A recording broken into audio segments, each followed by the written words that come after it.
Alexandre here, so welcome to the VR channel. So 2024 is about to get very interesting because of the competition actually finally gearing up. With the Quest 3S from Meta directly and the new constant updates with v67 going live and out of the PTC and the Pico 4S/Ultra, as we finally got the first picture. And yeah, it seems like it's gonna arrive pretty soon. Also, the Vision Pro is turning in a gaming headset thanks to these accessories. Well, let's discover it together in this video. Let's get into it. Alright, here we are, so let's start talking about the v67 update. It's gonna start to roll out officially from Monday. We all know how these rollouts work, like they announce it for Monday and then some people are gonna get it right away, some people after some weeks, some people even after a month. Don't worry, try to keep the request plugged in as much as possible, and it's just a waiting game until they actually finally change the way we receive updates. But anyway, we already talked about it because we saw everything in the PTC, but now we have the official actual release, so I want to go through it again very fast. Hold on your seats. New Windows layout. Well, this was the big part of v67 actually. Now you're gonna be able to undock some windows, up to 3 undocked and 3 in the dock, and have some real spatial multitasking. Many people are pointing out that this is similar to the Vision Pro, but to be honest, we had pretty much the same implementation with the Oculus Rift from around 6 years, and if you go in the PC VR software, it's still there, so it seems more in that line. But of course, it seems like they moved on that just because of the Vision Pro, so that's fair. Anyway, this is gonna be an experimental option, so you're not gonna find it right away. You're gonna go into settings to actually enable it, and it seems that we have a little update from what we saw together, because from the video from Buzz, it seems like now we can actually dim the pass-through when we are in full screen mode. That was something that wasn't possible in the PTC. Anyway, this is a great part of the update and probably the most interesting part, but let's keep going. We have the Quest Pro eye tracking improvement. This wasn't in the PTC, but it seems like they proved the accuracy of the eye tracking present, of course, just on the Quest Pro. To see it working better, you're gonna have to recalibrate it, so going through all the process again, but it should be better for social interaction, also because it's the only way pretty much we're using the eye tracking right now. There's a new Wi-Fi QR code scanning. This is going to be just for the Quest 3 right now, so you can look at the QR code of your wireless connection and actually connect that way.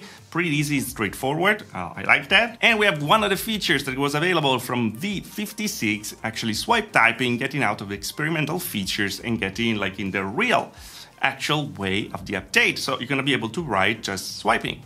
It's pretty nice. They added a do not disturb timer, so you can put a timer to don't be disturbed while you're playing or working in your work environments or anything like that, and immersive media continuity. So apparently now you can open Quest TV or use the file viewer to watch immersive videos without quitting the running VR or mixed reality app. And that's great if you're in a game, you don't know how to get through it, you wanna open a tutorial on YouTube, you can do that.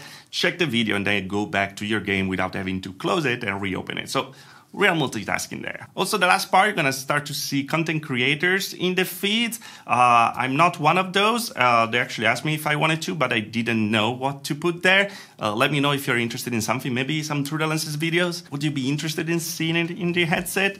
Let me know. But yeah, so far you can see a lot of content creators playing and reviewing games, I guess.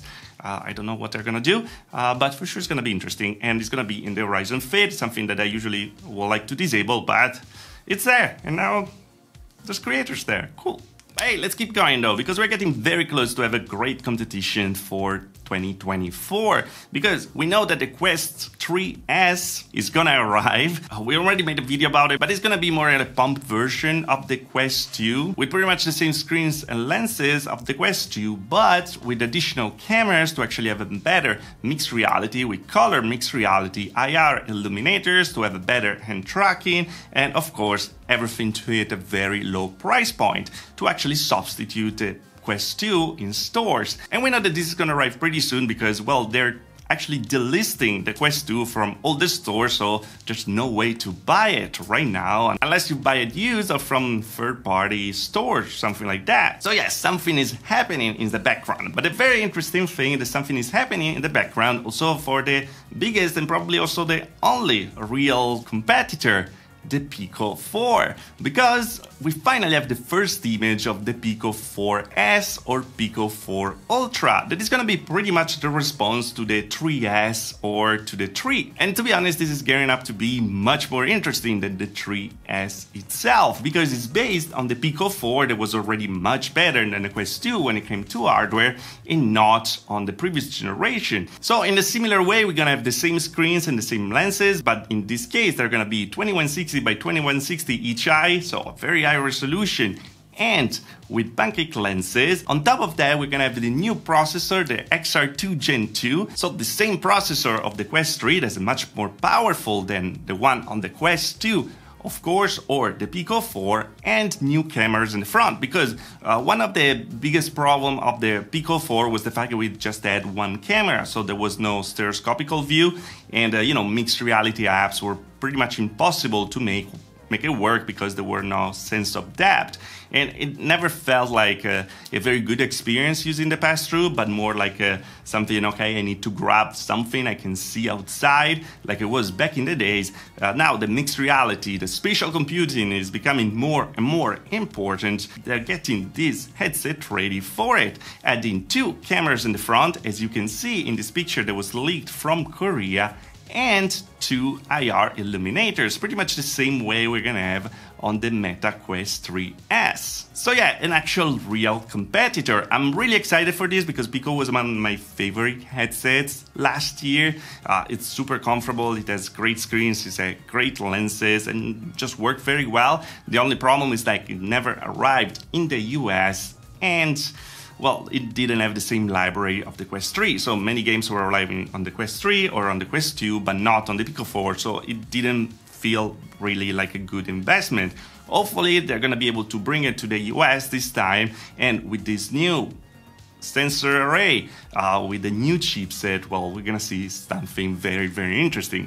And if they go back to the Pico Neo 3 Link with the DisplayPort connection directly, they have me there. There's gonna be the must-have accessory VR thing to have, and I'm very excited for it. Hopefully they'll do it right. Come on, Pico. I expect it to be a bit more expensive than the 3S anyway, but we're gonna have to see. Headsets are already around and trying to hide with this, like, car way to hide details. It's very funny because it doesn't work very well with small objects, but hopefully soon. Guess the price. But hey, the last part of the video is actually about the Vision Pro, because there's a company that's actually creating controllers directly for it. What's particular about these controllers, where they're very similar to the one on the Pico 4 without rings or the Quest 3, but it seems they're gonna work with the SLAM tracking, so having cameras right in the front, and they're gonna track themselves and then connect to the PC or to the Vision Pro to actually play different games. It's not really clear how it's gonna work. Hopefully this is a real thing, by the way. It seems like to be. But yeah, it seems like gonna use also ALVR to play PC VR games. It's something that we made already a video about it. Because yeah, the real problem with the Vision Pro is that not having controllers is kind of impossible to use it for PC VR gaming. You can use it for simulators and it's okay, or you can connect your index controllers, but you need to have a lot of things to actually use them. And yeah, this might be actually good solution to make this an actual high-end PC VR headset. Now, ALVR is good, but it's not perfect, so hopefully we get some better software, also easier software to use to actually get better quality, better latency and everything. Nothing against the ALVR, I think they did an amazing job over there. It's actually an amazing piece of software, but hopefully we're gonna see something in Steam Link will arrive in the future and support this kind of controllers. That will be super interesting. I recommend actually buying the Vision Pro to play games.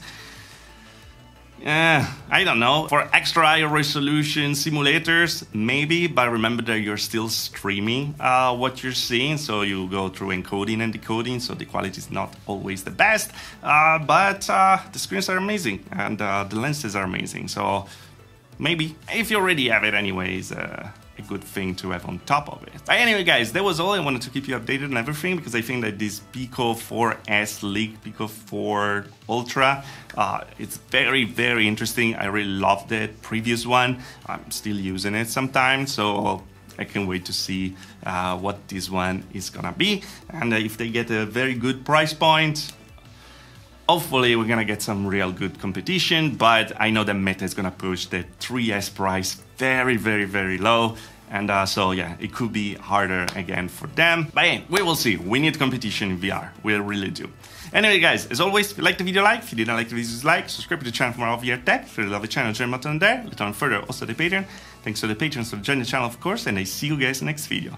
Thanks for watching. Ciao. It's super hot here. I'm dying.